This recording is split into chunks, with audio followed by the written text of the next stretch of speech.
বিশ্বকাপের পর ভারতকে এই প্রথম তাদের পুরনো ছন্দে দেখতে পাওয়া গেল। ভাই, ইংল্যান্ডের বিরুদ্ধে প্রথম টি-20 ম্যাচে ভারত কি ম্যাচটাই না খেললো। শুরু থেকে শুরু করা যাক। এই দিন ম্যাচের কি হাইলাইট ছিল সেই বিষয় নিয়ে এই ভিডিওতে আলোচনা করব। তো এই দিন ম্যাচ ছিল কলকাতা ইডেন গার্ডেনে। ক্যাপ্টেন সূর্যকুমার যাদব টসে জিতে প্রথমেই বোলিং করার সিদ্ধান্ত নেয়। ভারতীয় বোলাররা প্রথমেই ইংল্যান্ডের ব্যাটারদেরকে ধরাশায়ী করে দেয় পাওয়ার প্লেতেই।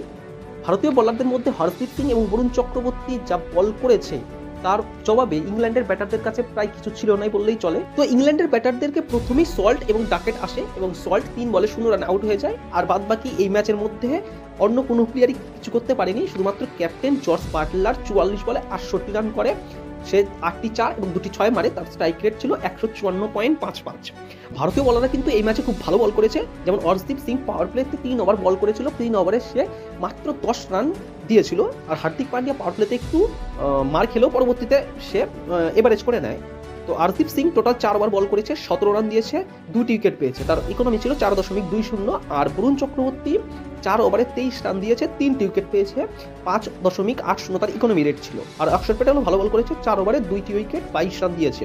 তার মধ্যে কিন্তু একটা ওভার ছিল মেডেন ওভার। এবার আসা যাক ভারতীয় ব্যাটাররা। ভারতীয় ব্যাটারে প্রথম ওপেন করতে আসে সঞ্জু স্যামসন এবং অভিষেক শর্মা। শুরুটা ভালো করলেও সঞ্জু স্যামসন কিন্তু একটা খারাপ শটে ক্যাচ আউট হয়ে যায় এবং 20 বলে সে 26 রানই করতে পারে আজকে। তার মধ্যে 4টি 4 এবং একটা 6 ছিল, 130 স্ট্রাইক রেটে সে আজকে রান করেছে। আর অভিষেক শর্মা কিন্তু আজকে অনেক দিন পরে রান পেল। সে সম্ভবত লাস্ট একটা সেঞ্চুরি করেছিল, তারপরে মাঝখানে কয়েকদিন রান পায়নি। আজকে রান পেয়েছে। আজকে সে 34 বলে 79 রান করেছে। তার মধ্যে ছিল 5টি 4 এবং 8টি 6। অভিষেক শর্মার ন্যাচারাল খেলা কিন্তু এইটাই, সে যখন রান পায় 4 থেকে 6টাই বেশি মারে। আজকে তার স্ট্রাইক রেট ছিল 232.35।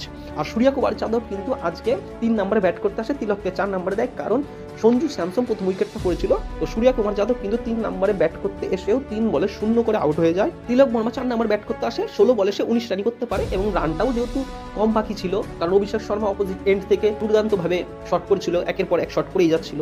তিলক বর্মা 118.75 স্ট্রাইক রেটে 3টে 4 মারে, 16 বলে 19 রান করে। হার্দিক পান্ডিয়া 4 বলে 3 রান করে। ইতিমধ্যেই ম্যাচ শেষ হয়ে যায়। ইংল্যান্ডের তরফ থেকে বোলারদের মধ্যে হাইলাইট করার মতো শুধুমাত্র জোফরা আর্চারি ভালো পারফরমেন্স করেছে। 4 ওভার বল করেছে, 21 রান দিয়েছে, 2টি উইকেট নিয়েছে, 5.20 স্ট্রাইক রেট ছিল। আর ইংল্যান্ডের হয়ে আদিল রাশিদ এই দিন একটা উইকেট পেয়েছে, সে 2 ওভার বল করেছে। আর এই ম্যাচে কিন্তু man of the match Varun চক্রবর্তীকে সিলেক্ট করা হয়েছিল, কারণ বরুণ চক্রবর্তী খুব অল্প ইকোনমিতে 3টি উইকেট পেয়েছিল এই জন্য। তো আজকের মতো এই পর্যন্ত। ভিডিওটা কেমন লাগলো অবশ্যই কমেন্ট করে জানাবে।